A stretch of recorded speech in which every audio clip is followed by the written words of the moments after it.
So welcome students.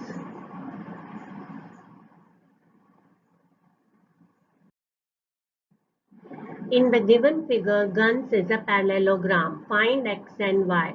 Length should be found in centimeter. Here you can see the parallelogram GUNS, guns. Here we are going to use the property of parallelogram to find the value of x and y. Let us first start with the value of y. For that, you know that GU is equal to SN. Why? Because they are the opposite sides of the parallelogram, hence they are equal. That property is already written in the bracket. Now, what is the measurement of GU? It is equal to 3y minus 1. Write it in LHS. And what about the RHS?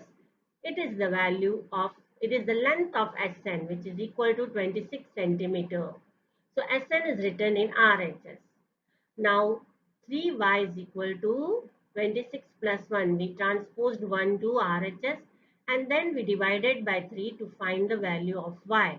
That is equal to 27 upon 3 is 9 centimeter. Once we have found the value of y, we will move to find the value of x. Here again we are going to use the same property which we used in the previous step. The same property, opposite sides of the parallelogram are equal. So which sides are equal? Now look over here. GS and UN. These two sides are again equal because they are opposite sides of the parallelogram. Use the same property. Then what will you get the length of GS? It is already given to be 3x. And what about the length of UN? It is 18 centimeters. So you get the value of x is equal to 18 upon 3 is equal to 6 centimeters. Write down those values in centimeters in the final step.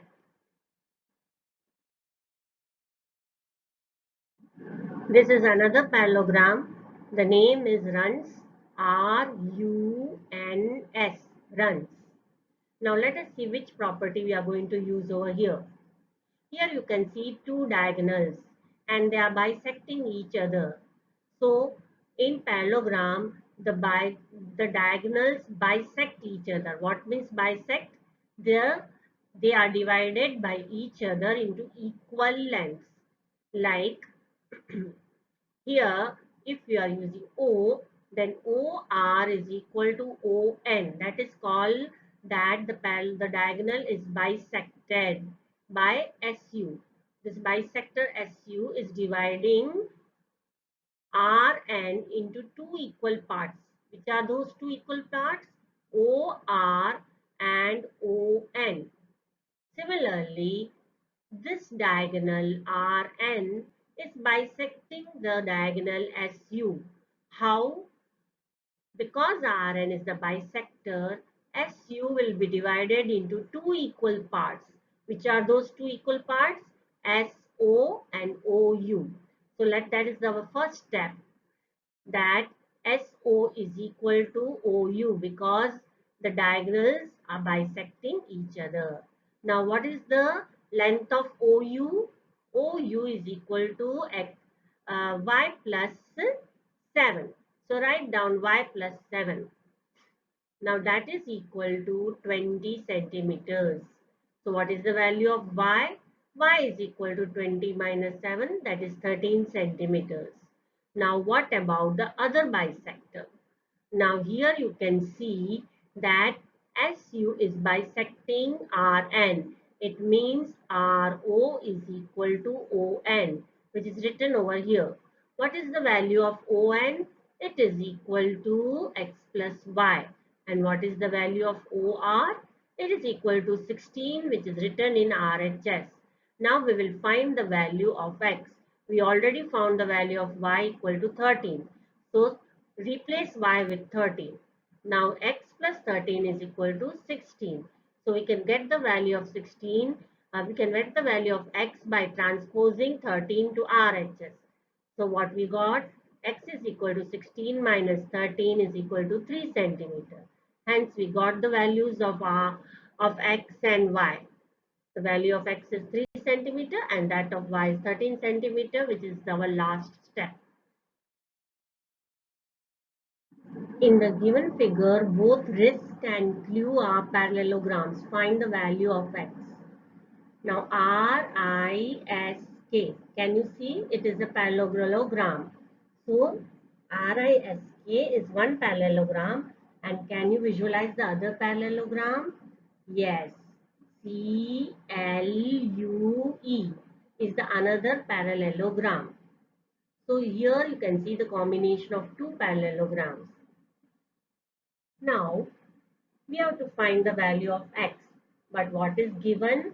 Here you can see that angle K is equal to 120 degree, and what about the angle L? It is 70 degree. Now what is the sum of adjacent angles in a parallelogram? The sum of adjacent angles in a parallelogram is 180 degree. Why? Because if you consider KR as a transversal and RL and KU as parallel lines, then the property that interior angles on the same side of the transversal are supplementary. This property will work over here. So here you can see that angle 2 plus angle 120 is equal to 180. So what will be angle 2?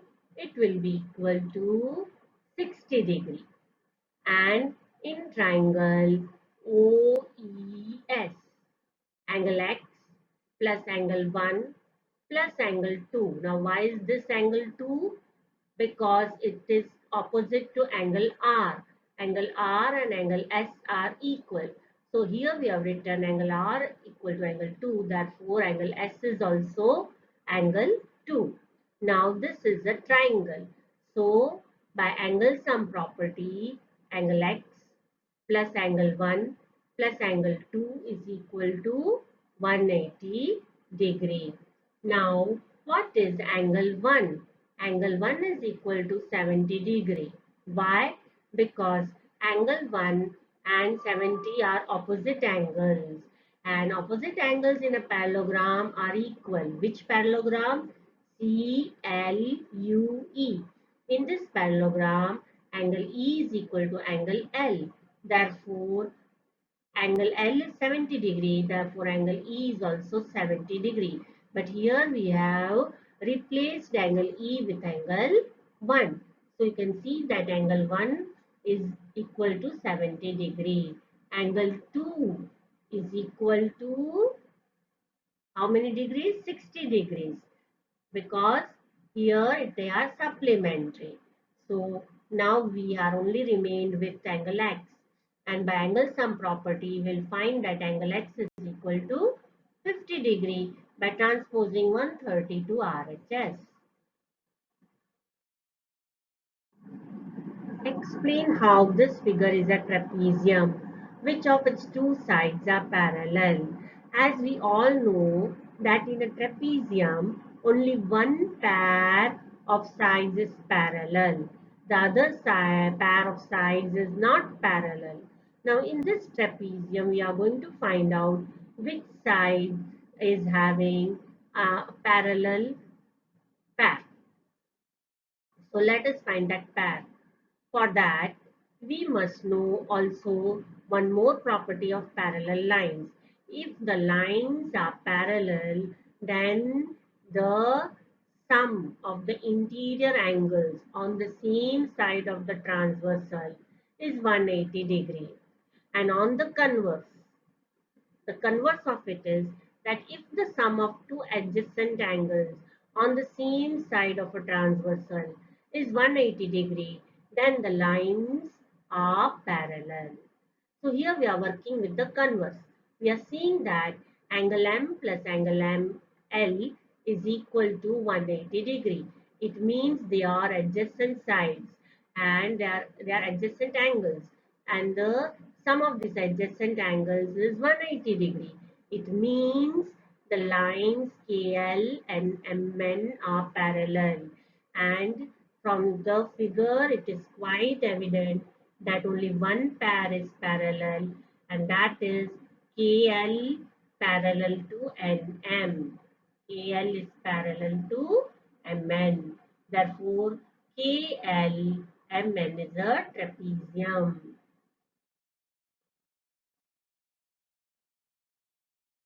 Find measure angle C in figure if AB is parallel to BC. Here you can see it is a trapezium and only one pair of lines is parallel. Here it is already given which lines pair is parallel. AB is parallel to CD is already given in this question. In the previous question, we had to find which pair is parallel. In this question, the pair which is parallel is already given. We need not find. But what we are going to find? We are going to find measure angle C. Now, if these lines are parallel, then which property will work? The property is that if two lines are parallel, then the sum of angles on the same side of transversal is 180 degree. So here you can see the sum of adjacent interior angles is 180 degree, right? So 120 plus angle C will be 180. So what will be the measure of angle C? It will be 180 minus 120, right? That is equal to 60 degree. So and measure angle C is equal to 60 degree.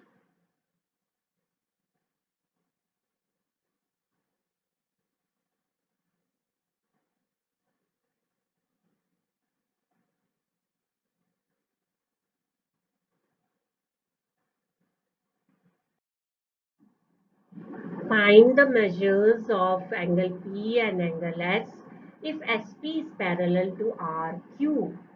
As shown in figure. See, you can see SP and RQ are parallel. Now we have to find the measure of angle R, right? And is there any one more method to find measure angle P? So we have to find the measure of angle R and angle P. Let us see how.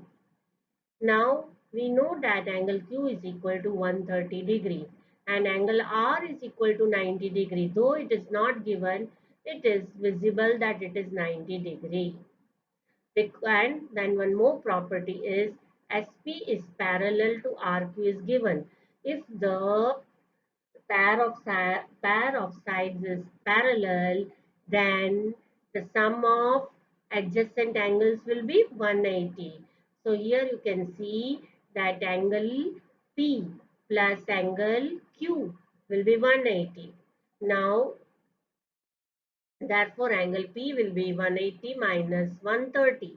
That will be 50 degree. Why? Because angle Q is 130 degree. Transpose 130 to RHS, you will get angle P.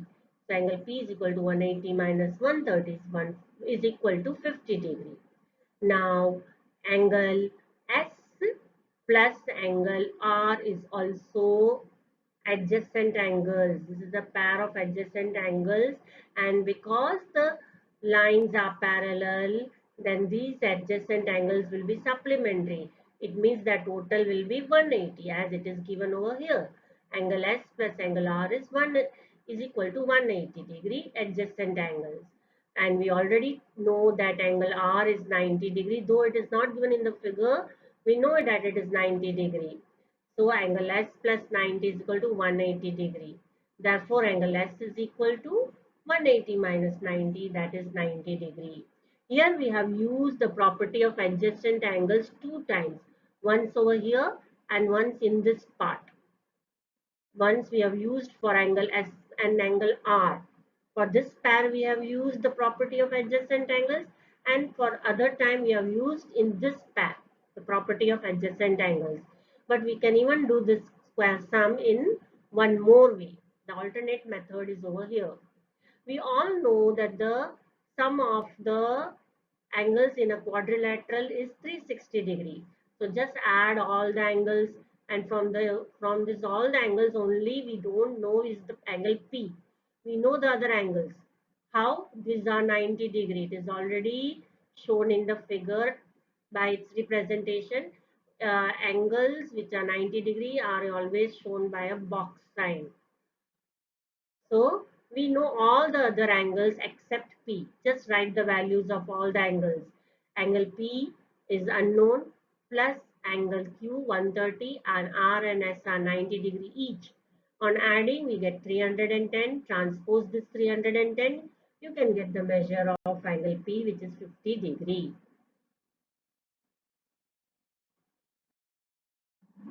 Thank you and all the best.